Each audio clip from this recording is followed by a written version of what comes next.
Hey guys, welcome to another episode of the Tampa Bay Real Producers Podcast. This, of course, is the podcast that is made for real producers and by real producers and with none other than Tampa Bay's real producers. Also powered by Top Producers Nation, which is a community designed to help agents become top producers in their desired markets all over the country.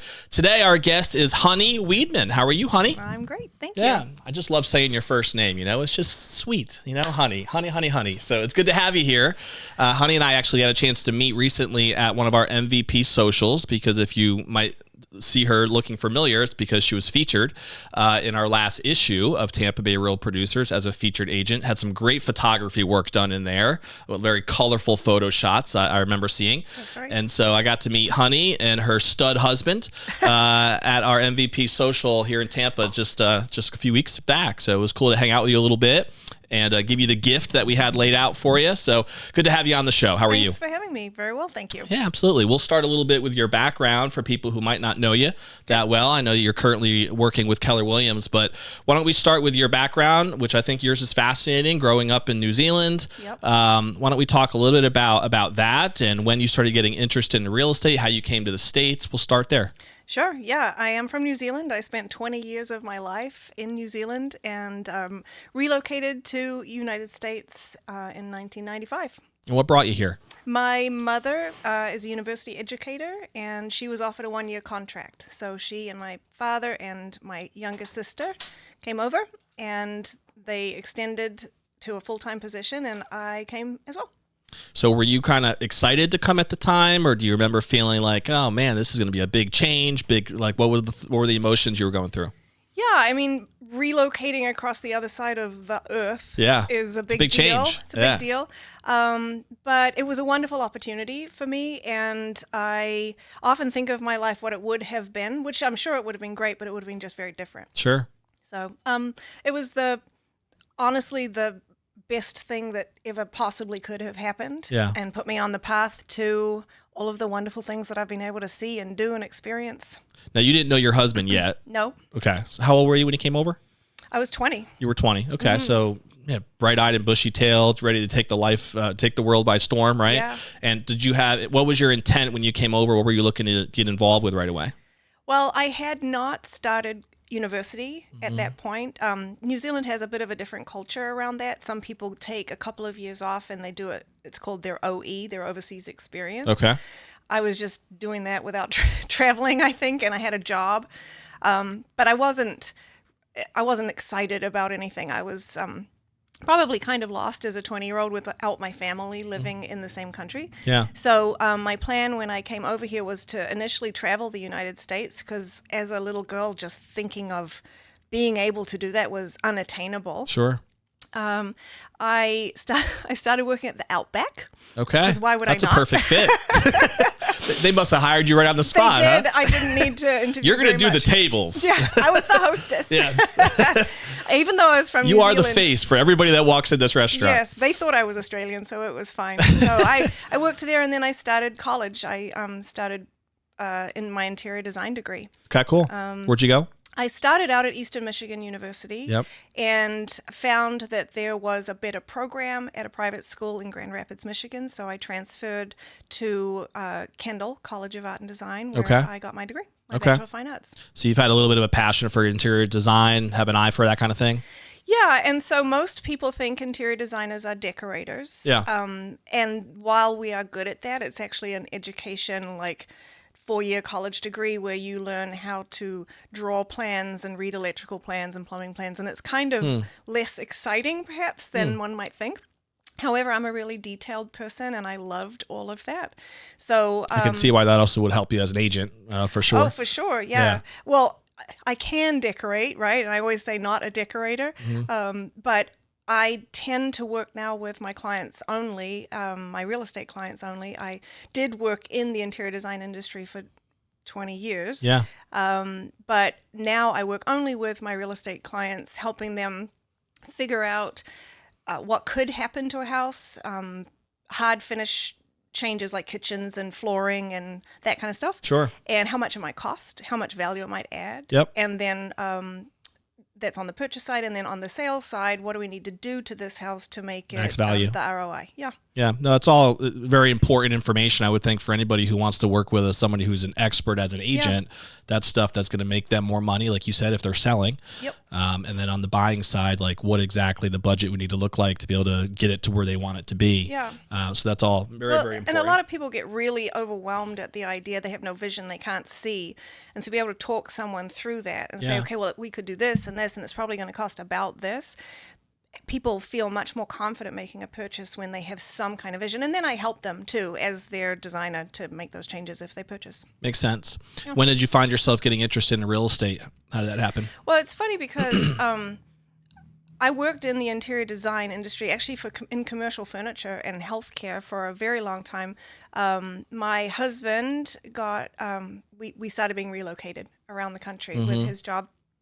So I left the commercial space and went into residential interior design, started that when we were in Southern California, and all around the country as we moved, I was able to do that virtually for people. When we returned back to Michigan, I had a friend who is an owner broker of the Keller Williams brokerage there in Birmingham, Michigan. And I went to lunch with her, and she said, okay, finally, are you going to get your license? Because she had asked me that. I mean, she sold us our She was first trying house. to recruit you for a while. She was for a long time, right? And so she said, are you going to get your license? And I finally was at a point in my life where I didn't have babies. We weren't moving. You know, I had kids who were sort of self-sufficient. And I said, I don't know if I have time. And she said, you are working on all of these remodels, and you're being paid a fee to do it. And then somebody else gets to make all of the commission on it. Like, why would you not do this? And Sure. I thought, she's actually Makes sense. making sense here. So I got my license, and I actually went to work for that brokerage, and yeah, the rest was history. Right. And what year did you get licensed? In Michigan. And what year was that? 2018. Okay. So you were in Michigan at the time, and then what brought you to Tampa Bay? My husband got relocated Again? Okay. Like just as I was starting Remind me to what he produce. does again for work? He works in the automotive industry, manufacturer. That's right. He's one of the large manufacturers. Gotcha. So he's based here out of Tampa Bay now. He is, yep. And you think you found a home, or is there a chance that you can get relocated again? We would miss him. Yeah. You found your home regardless, huh? Kids and I are happy. He's very happy here too. So no, we're not. You don't miss Michigan, huh?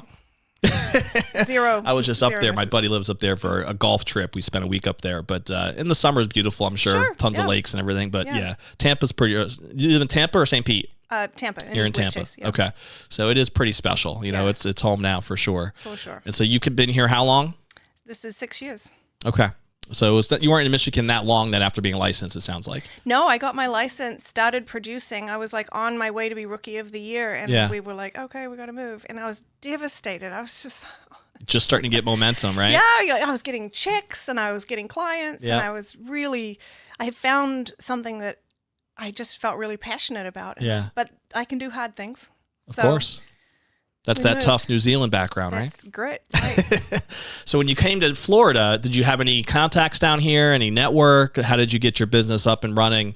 Did you get hooked up with the local KW office and they had some of their programs to help? Or what was your game plan when you got down here? So my game plan was to get my license again. And it takes a while to settle your family and get them connected into community and, Sure.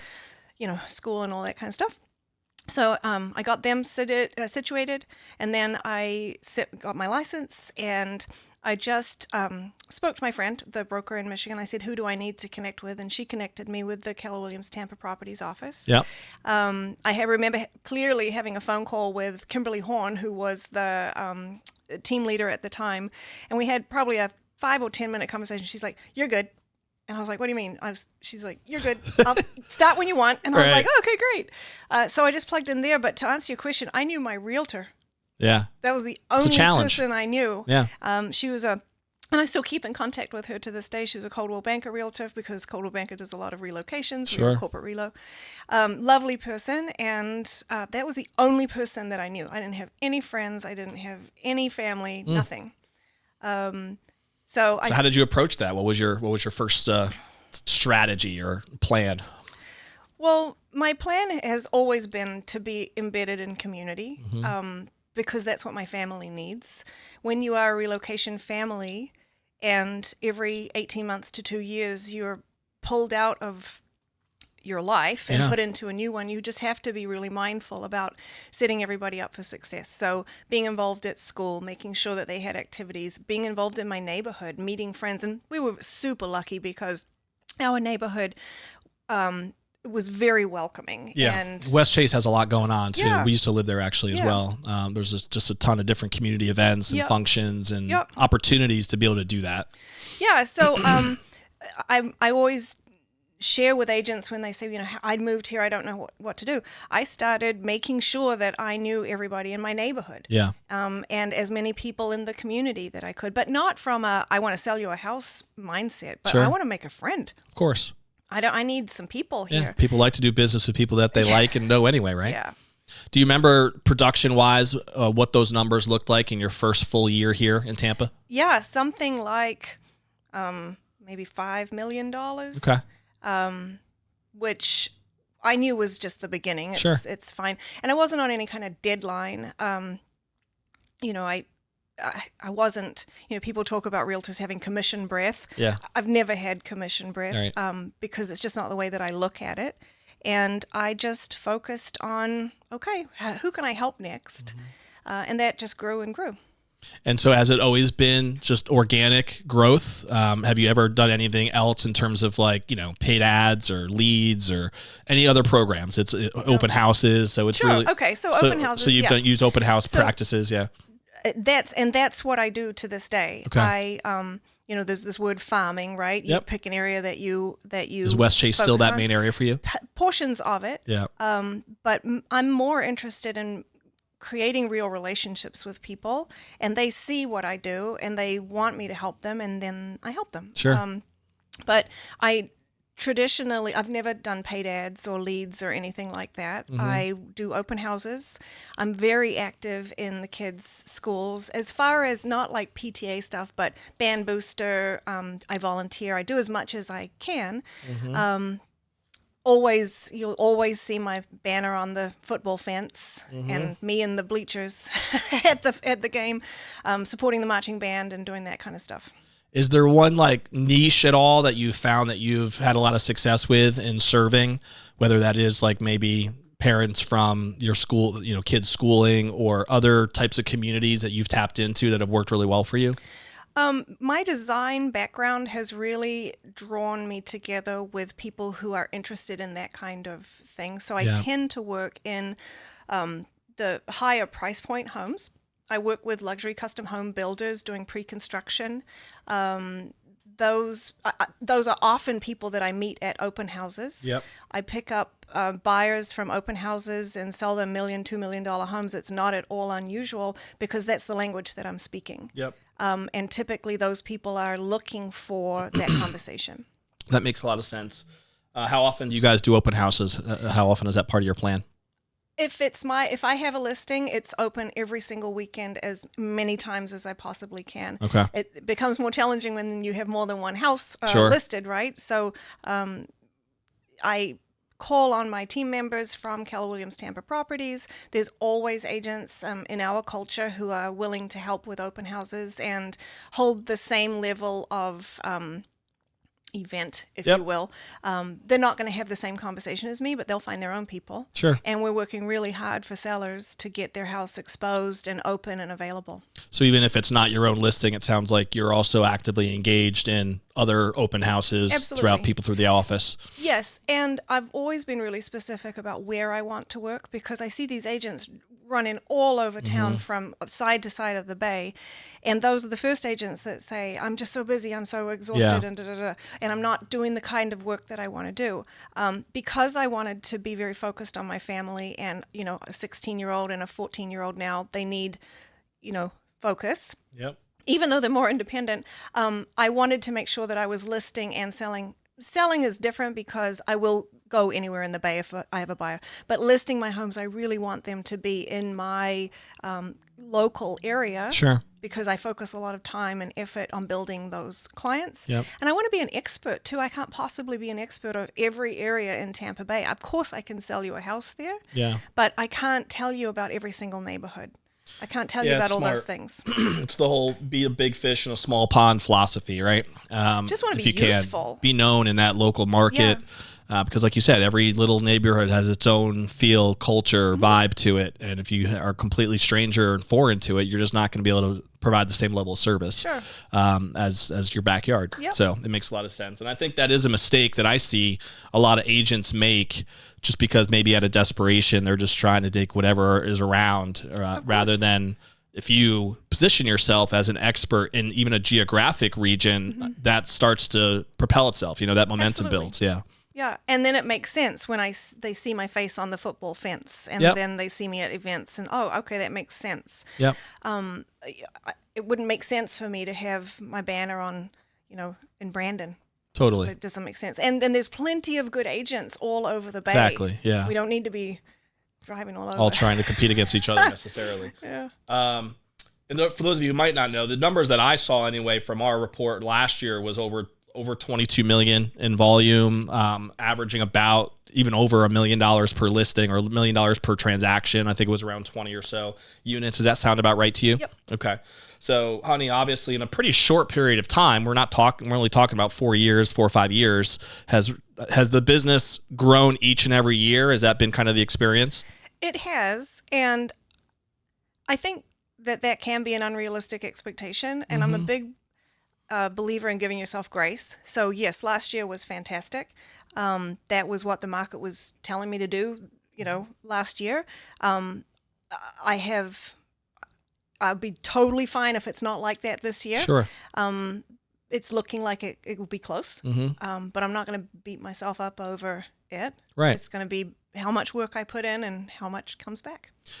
Is any of your strategy like a program where, so you served, it sounds like somewhere around 20-something families last year, right? So do you have any sort of programs where you have like ongoing client appreciation events or things of that nature that are designed to try to like continually get that loyalty and build that with your client base? So I am not a client event person. Yeah. It won't surprise you because you had to drag me to your event. But you made it. I did. You were there. I did. I really build individual relationships. Sure. I will constantly be in contact with all of those people. And my list is long, right? I think. Is that just manually, or do you use like some software automation? I have a CRM, but my interaction is very individual. So I write handwritten notes. I take a leaf out of Ginger Perkins' book on that because and she was one of our team leads right from the beginning. She's awesome. Yeah. She's fantastic, but the wisdom that comes from her, I actually see in a lot of the things that I do. So I do handwritten notes. I text with people often. We talk about kids. We talk about, like, it's a conversation. I'm not looking for a transaction. I'm looking for an ongoing useful relationship to them. How can I help? I'm the first one that they call when they need a plumber. And I've got a list. I'm very digital, so I have a lot of stuff that I can easily send to people. But on my phone, someone will say, I need a plumber. Oh, here's my list. And it's a nicely branded picture that I send them. Nice. And there's the electrician, and there's the this and the that, and there's options. We'll have to get that list too as part of the vendor list that we need. I've actually given if we it qualify. To you all. I've given if you already did, then we're good. You've got the people. But I want to be a resource. There was an agent in Michigan. Her name, I think, was Madeline Ward, and she said, "I lead with a servant's heart," and that stuck with me because that's me. I lead with a servant's heart. How can I help? What do you need? I'm the first one to start a meal train. I'm the first one to drop off, something if somebody needs it. I jumped someone's car the other day. I learned how to do that. Jerry taught me how to do that. One of my clients is away. Now, I'm not going to do all of the things, but I want to be useful. If someone's in a pinch, I'm a great person to call. Love that. Yeah, that's a great philosophy to have. I like reading a lot of John Maxwell books. He writes a lot of leadership books, and so he's very big on servant leadership and that whole mindset first. He's got multiple books on that topic, and so that definitely resonated with me as well. What do you think, Honey? Like, now that you've been licensed, I wouldn't say you're a veteran yet, only licensed since 2018, so 6 years or so in. But what do you find the most fulfilling about this career and this whole line of work? So being a part of, it's twofold. Being a part of the community in my office, we have just under 400 agents in our Tampa properties office, and then the Ubaldinis have other offices. Being a part of that community, where even with a relatively short tenure, I've been able to master a lot of things, I feel like, and continue to learn in them. Coaching agents, sharing information, just being a sounding board. That's been really powerful. But then that personal relationship with each and every single client that I've had. Yeah. And they are clients, they're not just customers. We're single agents. This is it's a important relationship. Those two things together are really how I've been able to make it work. Do you like the way that things are set up now as far as staying as a single agent? Do you see yourself wanting to have a team or grow a team? Does that interest you at all, I feel or like not I'm really? supposed to say that. Not at all. I don't think so. Not from you, but in general, I feel Right. like when you are a good producing agent, That's the next logical step. Right. Yeah. And I've said it in interviews before. I think that at some point, but that comes from, I'd really like to keep what I've got going, and I will get to a point in my life where I can't do that anymore or don't want to. And how do I keep that going? I actually think it's a common mistake that a lot of agents make. It frightens me. Because it is a totally different business. So there's a certain skill set and a fulfillment factor that comes in with maybe growing a team. And for some people, it's perfect, right? And they love that coaching element. They love that support role. But if they do have to realize that they're now taking a step back from actually working as much with the clients as they were before. And for some people, that's a good thing.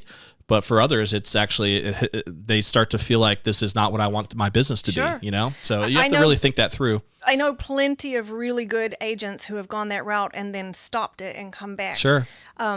You're only as good as your people. And there are a lot of really terrific people out there. And if they're truly good people, why would they want to keep doing it for you forever, you know? Totally. So the role of a leader is to grow other people. And the thought of having to continue to grow people and replace them is just overwhelming to me. Yeah. But it feels like the next logical step. But I expect so much of myself. And I know that I would be a micromanager and I'd have really high expectations. And I just don't know where I would find the people, right? Yeah. So people say, well, what about your kids? And sure, if they want to do that, but it's not imminent. Right. Totally. But yeah, I don't know. I think a lot of it too is like some of it is based out of necessity. Just if the volume numbers are growing, right? At some point you just can't handle it by yourself. Yeah. So you kind of are forced to do it. But that's, for some people a different reason why. And if that's the only motivation, I think sometimes that even makes it trickier because then you're starting to not really grow the team, I think, for the right reasons. Sure. You know, like to me, if you grow a team, it should be because you really see value in wanting to kind of develop a culture and grow with people. Heidi Joy does she's doing a beautiful job of that. A good friend of mine. Yeah, you've had her on the show. I know. Yeah. She and Lexi together, like that's an amazing team. Yep. If I could find that, then I would feel fine with it. But I don't want to just fill it with someone. You know, it would need to be the right person. Your kids, boy, girl? I have a daughter who's 16 and a boy who's 14. So we're a little ways out. Do you think either one of them has an interest in real estate, or do you think that not yet? It's possible. Yeah. They're both super smart, and I would want to see them go and do the things first. But I think it's something that they should absolutely know, and they know it by osmosis, right? They hear me talking about it all the time. They know what mom does. They know, and they understand the inner workings. But I think that any young person, that's a great thing to do. You can do K-Score online and get your pre-licensing hours done for free, and just the knowledge that you get from that is such an important life skill. I mean, think of yourself when you bought your first house. Right. Like, I didn't know what I was doing. Right. Like, that would be just cool skills to have. For sure. But I don't know if they will. Who knows? In your years so far of being an agent, what would you say is the biggest challenge that you've had to experience or that you overcome so far in this process? Yeah. When you become rapidly good and not recognized in a small geographic area, not everyone is happy about that. And that has probably been my biggest challenge. Other agents, you mean, or just people in general? No, other agents. It's been a real shame, some of the behavior that's gone on. Yeah. But I think that when people realize I'm actually not a threat and I want them to succeed, and there's nothing better than another agent who's also great. Yep. I think that I die down as a threat and they forget about me. But initially that was very, very difficult. Yeah. It's sad in a way to hear, and you're not the only one who's brought that up, like that competitive mindset that some agents have. It's funny though, because in my experience anyway of being in a role where I get to interview so many top producers, thankfully, most of them I feel like don't have that mindset, right? Like they think like you do, where there's plenty of abundance. Sure. There's plenty of business for everybody. I really just want to serve. I want to help. Yep. I'm a consultant. That's how I view my role. I like working with other agents. It actually helps our deals go smoother if we're working together. So I think there is a mentality difference there between what I think. I'm sure there's certain top producers who do really well who don't think that way, but many of them I feel like culturally do, right? Accept that same mindset. I almost feel like a lot of the agents who are not the top producers are the ones who feel opposite, right? Those are the ones threatened by your success. Sure. That they view it as a cutthroat business and, you know, dog type world, all that stuff. And so I would encourage any agent who ends up listening to the show, or hopefully they've already gotten this if they followed anything that we've done over the years, that the mindset I believe you should really try to embrace is this collaboration concept. Absolutely. Because it really helps everybody. It helps the community. It helps the industry grow in the right way. We all get better together. Yeah. And we're all pulling in the same direction. And we want the same thing for all of the clients and customers, which is to get them where they want to go. For sure. We get there in a much more professional and better way if we're doing it collaboratively. It doesn't need to be. No, it doesn't. And actually it's funny because I think when you start changing that mindset, you start to become more successful. Oh, for sure. Yourself, because you realize that there is plenty of business to be had and people actually want to help other people who have the same mindset. So yeah, people often wonder, like, why do you share so much about your systems or whatever I'm doing, right? I'm not intimidated. I'm not worried about sharing my stuff. Right. Like, if you can utilize it, go for it. Go for it. Exactly. There's plenty of business. Yeah, it absolutely is. And that's actually with the whole Top Producers Nation thing that I was talking about earlier. We have our plan is to have weekly calls where we have people like you on the calls to just share best practices, you know, and try to help agents who are not yet at that level, but they're trying to get there no matter what brokerage they're affiliated with. Yeah. So it's part of the mission behind why we're building out this Top Producers Nation community. So we believe in the same thing. Switch gears a little bit to some of the personal side again for people who did. You've already mentioned a little bit about your family. Yeah. What do you guys just love to do for fun? Are there any organizations that you guys are a part of? What keeps you busy when you're not jamming in the real estate world? So I mentioned that we're really big supporters of our high school band program. Okay. Both of our kids are in the marching band. Nice. So that takes a lot. I don't know if there's any other parents who go through this, but you know, we sit and we wait for halftime. And we watch these kids just slave away and practice in the heat and do all this stuff. All for like a couple minutes, right? Yeah. And what they do is amazing. Yeah, it is. It's truly amazing. So we're involved in our high school marching band, both financially in support as corporate sponsors and personal sponsors, making meals and washing uniforms and doing all that kind of stuff. Mm-hmm. Actually, if anyone, I haven't washed any uniforms yet, so they're probably going to ask me to do that. You threw it out there. I did, but I would be happy to do it. So we're predominantly involved with our kids' stuff for our joy and personal recreation. We love to ski. We ski all over the world. Nice. Group of friends from our neighborhood. We all ski together. Ski big in New Zealand? They don't have... Is it really? Okay, that makes geography. sense. There you go, the geography thing again. Do you have a favorite place other than New Zealand to go? Yeah, well, so both of our kids were born in Colorado. Okay. They learned to ski when they were some good skiing there. 3 years old at Keystone. Keystone has always held a special spot in our lives. Yeah. I just yesterday booked a trip to Mont Tremblant. We're going to ski with the kids in the new year in Canada. Nice. Not skied in Canada before. We were in Austria in February with a group of our friends. I told you about my one skiing experience at the MVP Social. It wasn't pretty. You and your husband seemed like, I could see both of you guys, like, good looking couple going down the mountain, like really know what you're doing. I'm the opposite of that. Was not you. Yeah, that was not me at all. It just was not the case. I was the one tripping over my skis, and it was a mess. It's not for everybody. But that was a long time ago. Sure. I think my balance is probably better now if I was to do it again, but just never was in the cards. Oh, it's not for everybody. Have you ever skied in Switzerland? Have not. It's on Okay. the list. Yeah. So I'm actually might go out there for. I'm a football fan, and the Giants are playing the Carolina Panthers in Munich, Germany, in November. And Munich, I guess, is not that far from Switzerland. So I was looking at options. Might go check out Zurich and some of the area there. I don't think I'll do any skiing, but I know there's some great skiing to be had out there for sure. So we'll see. We also love to sail. So from one extreme to the other. So catamaran sailing. That's more my style. Yes. So my husband and I turn 50 next year. Exciting. And we are planning, I haven't quite got it planned yet, with some other friends who are turning 50 as well, which 50 sounds so old to me. Oh, it doesn't. That's the new 30. Oh my goodness gracious. I remember thinking like how old my parents were when they were, well, I felt that way 40. when I turned 40. So yeah. Anyway, we're thinking about trying to figure out how to put a group of us together and charter a yacht and that's going to be awesome. Yeah. Very cool. What's the farthest you've sailed so far? Just Virgin Area? Islands. Oh, not Virgin. Bay Area, no. So Actually, I haven't done we've it. gone about a mile and a half. Come on back. No. Yeah, Virgin Islands. Nice. I'm trying to think. Turks and Caicos. Nope. Weather was bad. Trying to think. That sounds beautiful, though. Yeah.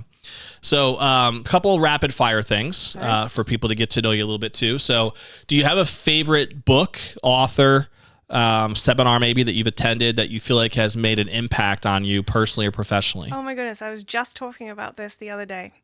I was given a book by a friend of mine when my son was born. And I was busy having a mom and had a toddler and stuff. And she actually passed away a couple of years ago. And I had never opened the book. And I remembered the other day when I was going through some stuff, I was like, I haven't read this book. And it's called Seven, like written Like out. the number? 7, like Okay. the number. And it's how many days can be exceptional? How many that's days cool. of the week can be exceptional? And so I opened it up. And of course, I saw her little thing that she'd written on, I'm going to not cry. And I started reading this book. And it's more like a book of quotes, kind of. I have not been able to put the thing down. It's Cool. been just mindset, perspective. Is it like a daily devotional type thing? It could be. Yeah. I recommend it. Like, Yeah. I think we get tied up in. Well, your mindset's the most important thing every day. So if you can, whatever you can use to help just you. talking with our 14-year-old about this morning.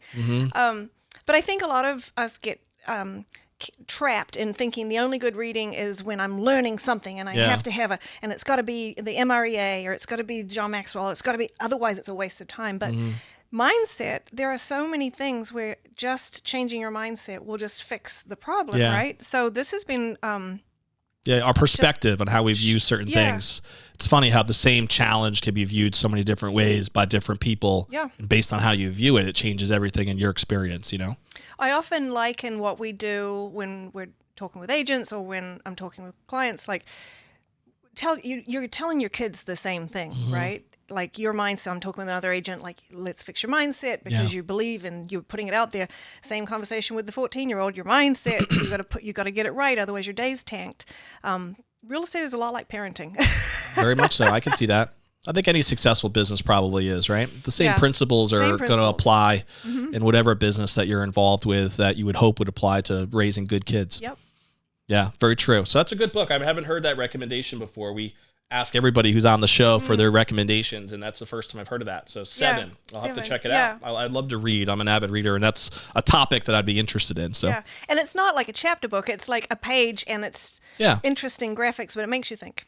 Yeah, and I like how, again, you can, every day of the week, it gives you an opportunity to decide how you want to think that day, right? The one that stuck out to me the other day, and I think I posted on my Facebook, it said, someday is not a day of the week. Yeah. Yeah, one of my old mentors used to always say, are you living in someday aisle? Someday I'll do this, someday I'll do that. It's called kicking the can. Yeah, exactly. Which is always a good reminder. Like, it's good to have goals, and sometimes those goals are necessary to have, put off a little bit. But if that becomes the habit, you're never going to get anywhere, right? Yeah. Yep, makes sense. Do you have a favorite food or restaurant? We are such homebodies. I get really busy in my mind. I make it a point not to say I'm busy when people ask me how I am, but there's a whole lot going on up here. So we don't eat out a lot. I like we have a pizza oven at home. Jerry makes pizza. Like, that's one of my favorite nights. Probably not his because it's when he's doing the majority of the work. Are there some New Zealand type like delicacies that you love to cook, or something that you miss from home? This is exciting. My kids just became dual citizens the other day. Nice. So they just got their New Zealand citizenship. That's cool. And passports and all that kind of stuff. That's and I awesome. made a pavlova. So a Never had pavlova is, I actually did this during COVID. We did a pavlova learning. I showed people how to make a pavlova on Zoom. That's cool. It's a New Zealand dessert. The Australians will say that it's their dessert. They're wrong. Is there a rivalry between the Australians and the New Zealanders a little bit? Can be. It's there? Can be. All right. But it's like a meringue dessert that you bake in the oven and you put whipped cream on top and strawberries and kiwi fruit. I love like key lime pie. Sounds somewhat similar, or no? I'm going to have to make you a pavlova. Yeah, that sounds good. But to answer your question about restaurants, we do like to go out to Hyde Park, on Swan, that kind of thing. Yeah, like there's a lot of good options there. Yeah, but we're not serial eat-outers. We're typically at home or How about a favorite movie or TV show? Do you have one? Yeah, so my husband's very busy also. We do share an office, so I see him during the day, but oftentimes we just don't talk very much because we're busy. So we, Hulu, right? Yep. Netflix, Hulu, that kind of stuff. We've been watching... Lately, we've been watching Below Deck because it's like stupid and we're totally invested in all of the characters. Haven't heard of it. It's a series? It's sailing, like people who charter luxury yachts and stuff, and it's terrible behavior, so it's not kid appropriate, really. But Yellowstone, one of those reality TV shows for sailors. But for sailors. Raunchier, yes. Definitely not appropriate. Yellowstone is one of our big favorites. It's a good show. Gosh, what just came back on? We like Will Trent, like mystery kind of stuff. Okay. So there you go. Yeah. So you're giving people some insight out there for how Honey thinks, and what if you want to get on Honey's good side, what some New Zealand delicacies to make for her, and what shows they'd be able to buy her some DVDs of or something, right? Yeah, right. No, usually they give me wine. Yes, well, that's vodka. an easy go-to. That's an easy go-to as well. Yeah, for sure. Absolutely. All right, so we'll have to put a bow, it looks like, on the episode, but I've enjoyed having you here. We'll have to have you on some other time too to just follow your journey as you continue to grow. My pleasure. One of the questions I always ask, though, which I think is fascinating for people to think about, is what I call the legacy question. So when that time does come and you have some moments, hopefully, to sit on that rocking chair and well past 50 and looking back on what you would be most proud of, or what types of things you'd want to be most remembered for, what you really would want that legacy to look like, what are some thoughts that come to mind? I want people to look back on me and say she was a really good human. If she's a really good realtor, awesome. Mm-hmm. A really good human. She was a really good mom. She really cared. Mm-hmm. And this stuff makes me really emotional. Yeah, I can tell, which is why I like asking that question. It gets you to think a little deeper. Because I think we spend so much time. So it really matters in life, right? Yeah, we spend so much time thinking about, like, working in your business and all of that kind of stuff. But the big picture is, it's your family, it's your friends, it's how people remember you. I never want anyone to remember me because I sold a really good house. Yeah. It's the way I made them feel. Right. That's really important to me.